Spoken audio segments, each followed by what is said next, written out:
This is going to be kind of a long tutorial because I want to show you a lot of stuff, but this is how do you drag an asset over to UEFN from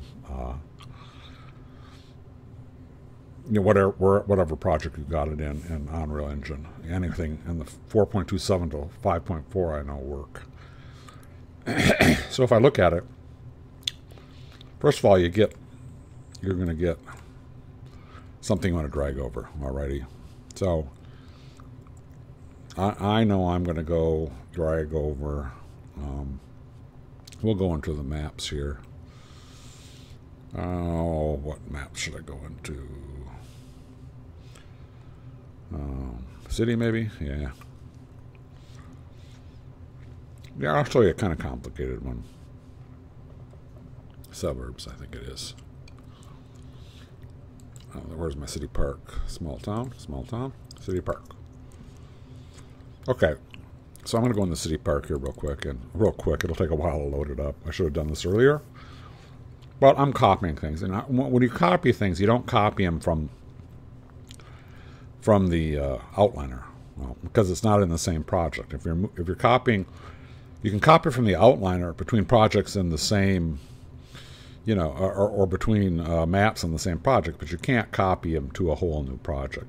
So, or at least I don't know how to do that. So if you look at here, I'm going to go copy this DJ table because it's a pretty complicated one. So I go find it. And browse to the asset. There it is. And it looks pretty cool. It's got one material. It's just pretty easy, but I already know it's not because it's very complicated material, but I wanted to show it to you anyway.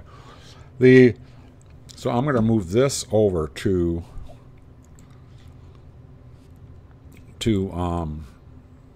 UEFN. So here we go.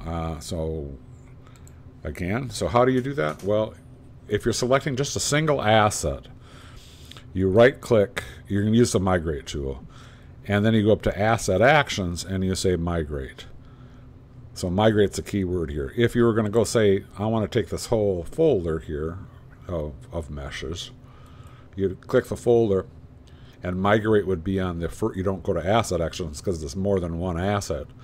So it says migrate everything in the folder. So, but I'm just going to migrate the one asset. So what it was this DJ table. So I say Asset Actions, Migrate, and then it gets the static mesh, gets the materials on the static mesh, and gets the textures feeding the materials. So it does, again, that doesn't look too complicated, but let me show you what happens. You say OK, and it says where do you want to put it, and you got to go find where your Fortnite projects are. Mine are underneath,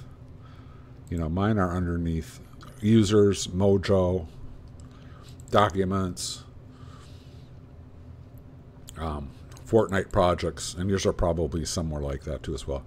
Rave Cave I want to take it to, plugins, Rave Cave, and find the content folder. So, say select folder, and it will, I'm going to go, I already copied it once. I should have deleted it out of there to test this. Well, I'll say yes to all. I'll just move them all over. So it went ahead and put them into my UEFN project. So we're gonna we'll be coming back to that 4.27 one a lot. That original project. So I'm going to go in here and I'm going to go to look at it, because if you look, it said it was under Maps, Shared Assets, Stage Equipment, Meshes, SMDJ Table 1. Open it up. It's all gray. It's all gray because you look over here. A material, even though it's hooked to the right material still, that material isn't good. So I'm going to go find that material.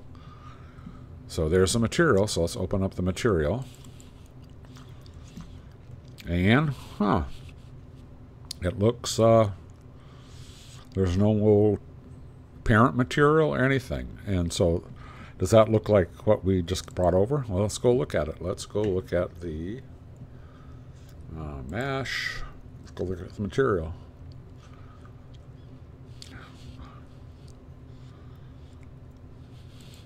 And there it is. We'll open the material. This is in the 4.27, the old version. So it's a weird material. It's got a parameter group in it. Oh, Lord. So it's got this complicated material. Now, the key thing on this is you got to, this is an instance. So you got to go find out what the parent was. And the parent was something called m_a base PBR emissive. So if I go now over to my UEFN, oh, it doesn't have that parent in there. So it was m_a PBR emissive. So you say, bring that in there and everything. Well, it brought in the parameter group like we wanted. But guess what? It's gray too. Well, crud. So let's go to it. Let's go find it. Well, yeah, it's gray too. And I bring it in here, and it has no textures hooked up to it. That's why it's gray.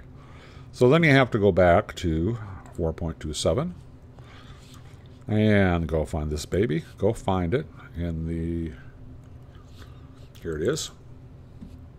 And then you go through texture by texture. You go in the editor and say, it uses, the first one uses the base color, uses T_A base texture. So now I would have two windows open in order to go do this. And then, so it would be T_A, base texture. Boom. And I know what these other ones are going to be because I just did it to practice before I got on here. So T-A dat. And this is metallic, so there's a metallic texture there. Emission, same thing. T-A emission. The emission color is just a default color, so it doesn't have a texture. It's just a parameter. You can tell, param 2D versus param with values. You know how that works. Normal is going to be T-A normal. And then there's one down here for occlusion. So which one did they use for occlusion? So I would go back and look at and see which one did they use for occlusion. And they used that base texture. So then I would go again. So I would use T-A the base texture. Boom. And there it's fixed, right? So I save that. That means the base material that that instance was based on, parent material, is there. So now it's all white. Well, it's still not right. It's a white. Now I know it's not white. That's because now I need to fill in the textures on this instance. So if I go look at the, again, if I go back in here and I look at what that one was, what were they? They were like TDJ. They all started with TDJ. Alrighty. So let's go close my 427. Get in here, and then I'll say TDJ. And this is the diffuse or the base. So it's this one, I'm sure. Emission, and that was T-DJ. Oop, DJ. And it was emission. Metallic. These are good. They're named good. I mean, normally I have I have the other one open in two windows, and then I just, it's easier to go back and forth. But what am I in metallic? Yeah, so it's this one.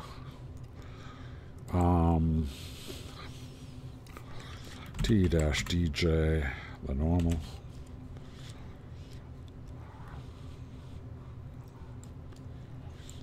I don't want to check it in. Sorry. T-DJ, normal. And the occlusion. That was that. What is the occlusion? Let's just double check. That's the TDJ table AO. Ambient occlusion. So, I go look at that.